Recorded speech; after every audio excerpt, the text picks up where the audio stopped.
नमस्कार, मैं हूं श्वेता झा और आप देख रहे हैं आज तक। इस वक्त की बड़ी खबर आपको बता दें, दिल्ली में ओमिक्रॉन के 10 नए मामलों से हड़कंप मच गया है। राजधानी में कुल केस 20 तक पहुंच गए हैं। देश का आंकड़ा 100 के करीब तक पहुंच गया है।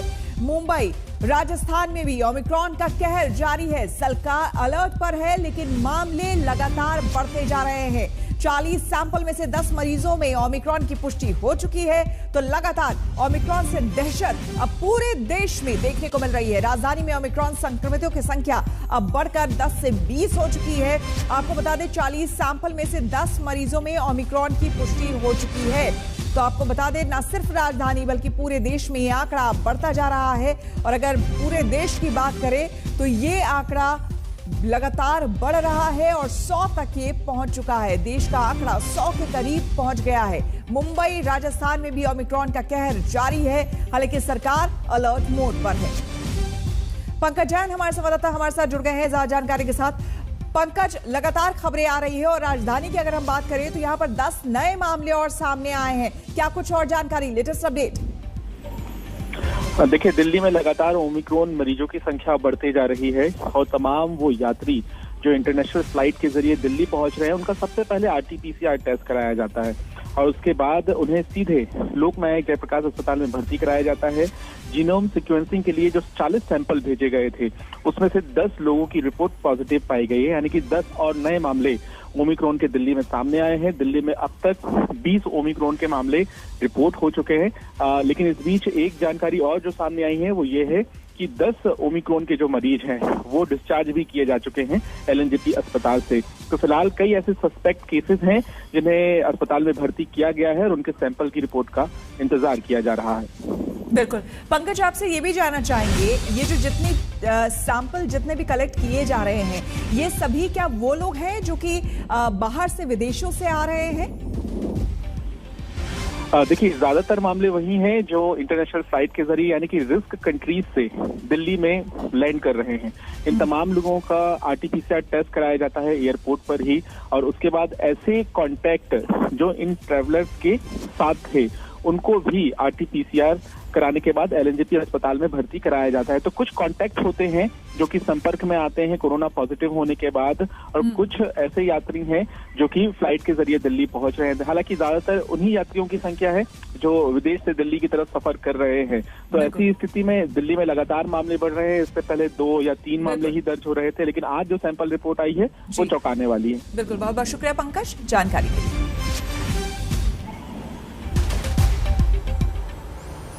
रुक करेंगे अगली खबर का। आपको बता दें कि लखीमपुर की लड़ाई का नया चैप्टर के पन्ने संसद के अंदर बाहर आज फिर से खुल गए हैं। जी हां, विपक्ष ने लोकसभा राज्यसभा में हंगामा किया और केंद्रीय गृह राज्य मंत्री अजय मिश्र के इस्तीफे की मांग की है। हालांकि हंगामे के बाद संसद के दोनों सदनों को स्थगित करना पड़ा। आपको बता दें कि विपक्ष मंत्री के इस्तीफे की मांग से 1 इंच पीछे हटने को राजी नहीं है। तो दर संकेत है कि यूपी चुनाव को देखते हुए अजय मिश्र को फिलहाल पार्टी और सरकार से कवच हासिल हो चुका है। तो आपको बता दें कि कल लगातार हंगामे के बाद दोनों ही सदनों को स्थगित करना पड़ा था और आज एक बार फिर से जैसे ही कार्यवाही शुरू हुई, आज फिर से हंगामा शुरू हो गया। और लगातार विपक्ष की यही मांग है कि केंद्रीय गृह राज्य मंत्री अजय मिश्र टेनी को हटाया जाए। तो दिल्ली से लखनऊ तक सड़क पर प्रदर्शन देखने को मिल रहा है।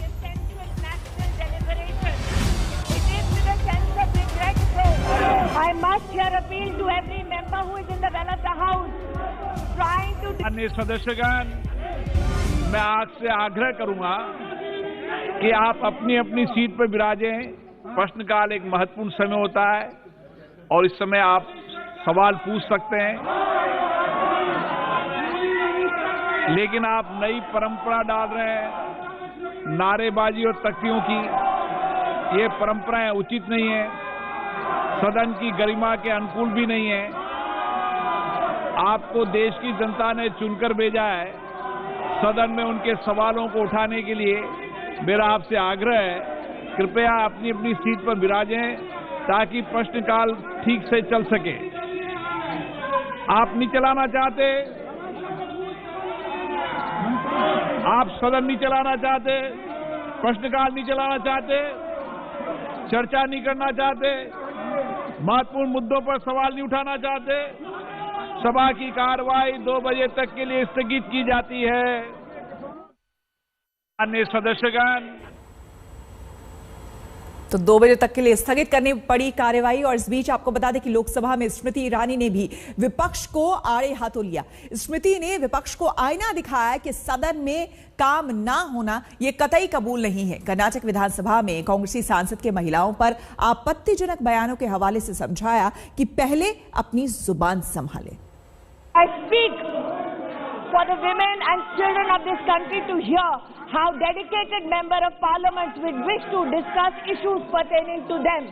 And those gentlemen who belong specially to a particular party, one of their representatives yesterday said and made remarks about women which need to be condemned by every public representative in Karnataka. If you truly believe in the cause of women, first stand here and denounce that legislator who says that if you are raped as a woman in this country, you should enjoy it. Those men who stand in this well today, go back to your political organization and first bring to justice such a man, and then we will see who speaks for women and children in this country. दरअसल स्मृति ईरानी के इस गुस्से की वजह आपको बता दें, कर्नाटक विधानसभा में कांग्रेसी विधायक ने महिला सम्मान पर बेहुदे बोल के साथ सदन के मर्यादा को शर्मसार कर दिया। कर्नाटक के कांग्रेस विधायक के.आर. रमेश ने रेप को ना रोक सके और मजे को जोड़कर जुबानी हदों को तार तार कर दिया। स्पीकर ने ना तो सख्ती की और ना ही रोका। बाढ़ से हुए नुकसान को लेकर भी चर्चा के बीच कांग्रेसी विधायक ने शर्मनाक बात कही। ये पहली बार नहीं है जब रमेश कुमार ने ऐसी शर्मनाक टिप्पणी की है। फरवरी 2019 में जब वो स्पीकर थे तो उनके ऐसे ही एक बयान से भारी बखेड़ा खड़ा हो गया था। ಮಹಿಳಾ ವಿರೋಧಿಗಳು ಯಾವುದೇ ಪಕ್ಷದಲ್ಲಿದ್ರೂ ಅವನ್ನ ಖಂಡಿಸಬೇಕು। ನೆನ್ನೆ ಮಾಜಿ ಸ್ಪೀಕರ್ ಆದಂತ ರಮೇಶ್ ಕುಮಾರ್ ಅವರು ಕರ್ನಾಟಕದ ಸದನದಲ್ಲಿ ರೇಪ್ ಬಗ್ಗೆ ಬಹಳ ಕೇವಲವಾಗಿ ಒಂದು ಲೈಟರ್ ನೋಟಿಂದ ಮಾತಾಡಿದ್ರು। ಅದಕ್ಕೆ ಇದು ಕಾಗೇರಿ ಅವರು ಸಹ ನಗ್ನಗ್ತಾ ಉತ್ತರ ಕೊಟ್ರು। ಒಬ್ರು ಮಾಜಿ ಸ್ಪೀಕರ್ ಇದ್ದಾರೆ, ಇನ್ನೊಬ್ರು ಸ್ಪೀಕರ್ ಇದ್ದಾರೆ, ಇಬ್ರು ಜವಾಬ್ದಾರಿ ಸ್ಥಾನದಲ್ಲಿ ಕೂತಿದ್ದಂತವರು ಇಂಥವರು ಪಬ್ಲಿಕ್ ಲೈಫ್ ನಲ್ಲಿ ಈ ತರ ಆಂಟಿ ವಿಮೆನ್ ಮಹಿಳಾ ವಿರೋಧಿ ಸ್ಟೇಟ್ಮೆಂಟ್ಸ್ ಬಗ್ಗೆ ಅಷ್ಟು ಕೇವಲವಾಗಿ ಮಾತಾಡ್ತಾರೆ, ಮತ್ತೆ ಅದನ್ನ ಒಂದು ಜೋಕ್ ಆಗಿ Ramesh Kumar remark about the rape on the floor of the house is obnoxious and outrightly disgraceful. He is a serial offender. While he was a speaker of the assembly, he had made a similar comment. Now again, he has repeated it. Congress party, which always claimed they are for women's safety and security and the respect, should immediately initiate action against this serial offender. There is a saying, when rape is inevitable, lie down and enjoy it. That's exactly the position into which you are. सबसे जरूरी बात यह है कि कांग्रेस के MLA की तरफ से ये बयान आता है और किस दिन आता है। आज 16 दिसंबर है और निर्भया हत्याकांड आज ही के दिन हुआ था।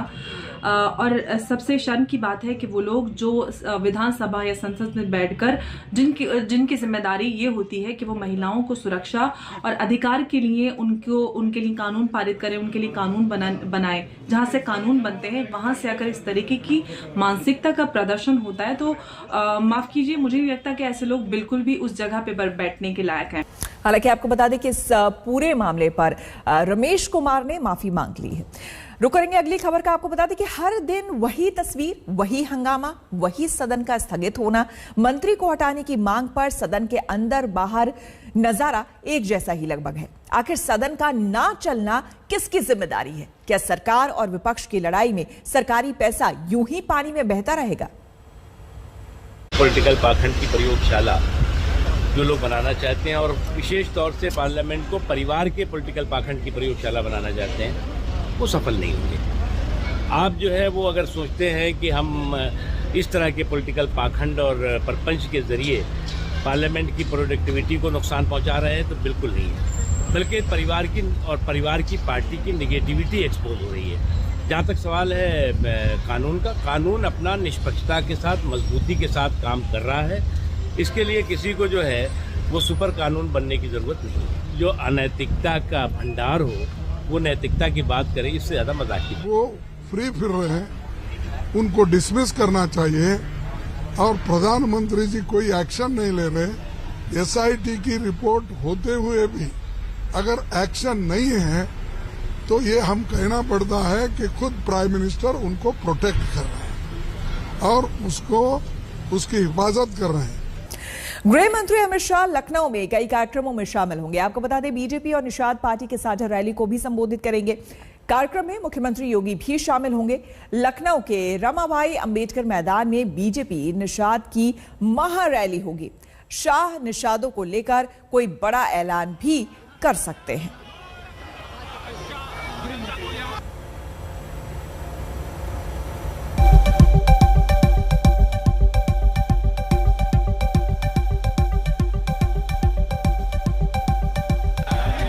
हमारे साथ इस वक्त निषाद पार्टी के अध्यक्ष संजय निषाद हैं, जिनकी आज बड़ी रैली है और बड़ी उम्मीदें हैं कि इस रैली में आखिर अमित शाह केंद्रीय गृह मंत्री कहते क्या है। स्वागत है आपका।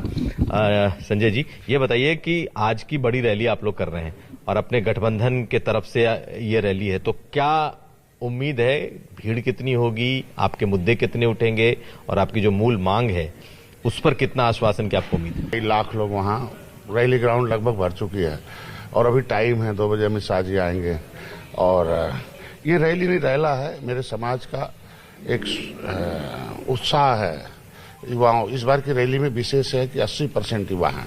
अब तक महिलाएं, बूढ़े बुजुर्ग कार्यकर्ता आते थे, इस बार युवा आ रहे हैं और युवा इस सोच के साथ आ रहे हैं कि कभी भारतीय जनता पार्टी हमारे सामाजिक मुद्दों के वो एजेंडे थे और उसमें माननीय योगी आदित्यनाथ जी, माननीय भारतीय जनता पार्टी सड़क से सदन तक लड़ाई लड़ती थी, अखबारों में छपवाती थी और उनके वकील थे माननीय योगी आदित्यनाथ जी। और ये आज के दिन में बड़े जज, छोटे जज दोनों अब वकील से जज हो गए हैं और जज ही अगर उनके टेबल पर आ रहा है तो निश्चित रूप से जज से बड़ी उम्मीद रखते हैं कि 2022 को चुनाव को मद्दे रखते हुए इनके जो आरक्षण के मुद्दे हैं वो मुद्दा कुछ और है नहीं, संविधान में लिखा हुआ मझवार और तुरैया, और वो ऑलरेडी पहले से सूचीबद्ध है और बेईमानों ने उसको उस पन्ने से ही नाम गायब कर दिया और उनके सरनेम को पिछड़ी में डाल दिया। कितनी विसंगति है। 1992 से पहले तुरैया नाम के हमारे हजारों अधिकारी कर्मचारी। तो आज आपको क्या उम्मीद है कि क्या जब अमित शाह आएंगे तो आपका जो इतने सालों की जो मांग है वो आज निश्चित रूप से ये सौगात रैली है। ये लोग नौजवान इसीलिए आए सौगात लेकर और 2022 में वो एनडीए की सरकार बनाना चाहते हैं। तो 2022 का सरकार नजदीक है और माननीय मुख्यमंत्री जी और भारतीय जनता पार्टी ने सार्थक पहल की है। उनको धन्यवाद देता हूं कि आरजीआई से लेकर टेबल टू टेबल उनके अधिकारी काम कर रहे हैं। उन्होंने अपने विशेष सचिव एसपी गोयल को लगा रखा, सिद्धार्थ नाथ सिंह को लगा रखा, इंजीनियर प्रवीण खुद यहाँ से लेकर वहां तक हैं। ये सारे अधिकारी लगे हैं। तो कुछ ऐसा नहीं है कि जो पन्ने से गायब हो गया, कम से कम आज मझवार तुरैया दिख रहा है और खाली एक काम और रह गया है कि पिछड़े में इनके नाम उपजातियों का सरनेम को पिछड़े में डाल दिया है, उसी को हटाना है। ये बहुत आसान है, ऑलरेडी हटा दिया गया है, लेकिन अब टेबल से हटाना। इधर बीजेपी चुनावी रणनीति को धार दे रही है तो उधर चाचा भतीजा गिले शिकवे दूर कर रहे हैं। जी हां, अखिलेश शिवपाल मिले तो भतीजे ने पैर छुए और चाचा ने आशीर्वाद दिया और अब इसे परिवार फिर साथ से जोड़ा जा रहा है। मैं इतना कह सकता हूं कि पहले से इन लोगों का जो इतना बड़ा गठबंधन था, बीएसपी और समाजवादी पार्टी से गठबंधन बड़ा नहीं हो सकता। अब वो गठबंधन जब धराशायी हो गया, सपा और कांग्रेस का गठबंधन भी कोई कमजोर गठबंधन नहीं था, वो धराशायी हो गया। तो छोटे मोटे गठबंधन की बात करके आप तुलना क्यों कर रहे हैं? मैं समझता हूँ बीजेपी का मुकाबला किसी से नहीं है, इन सब का मुकाबला आपस में है। ये तो भाई भाई हैं, तो मिलेंगे नहीं तो क्या होगा? बीजेपी सवाल उठा रही है। बीजेपी के और कौन काम है? बीजेपी का काम है झूठ बोलो, जोर से बोलो, झूठ बोलो। दुनिया में झूठ बोला वाला नेता है जितना, वो भाजपा में है।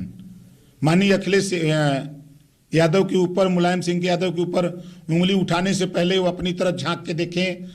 चाचा भतीजे की जो नूरा कुश्ती है, ये बहुत दिन से देख रहे हैं और हर चुनाव में देखा है।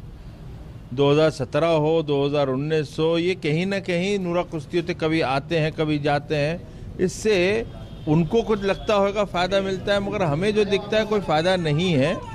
और भारतीय जनता पार्टी को किसी चीज़ से कोई घबराहट नहीं है, कोई आए या जाए, समाजवादी पार्टी के गठबंधन में इन्होंने प्रयास कर चुके हैं, कांग्रेस से कर चुके हैं, फिर उन्होंने मायावती जी के साथ करा जिसको महागठबंधन कहा जा रहा था।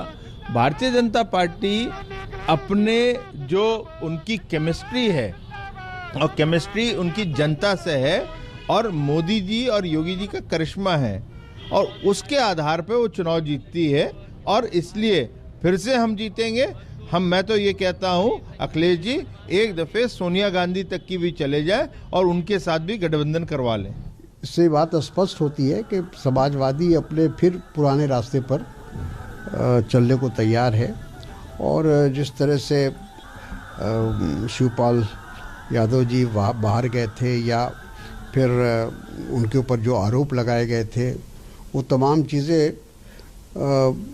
एक तरह से गलत साबित हो रही हैं और फिर सिर्फ चुनाव जीतने के लिए उन तमाम चीज़ों को समाजवादी पार्टी फिर से एकजुट कर रही है।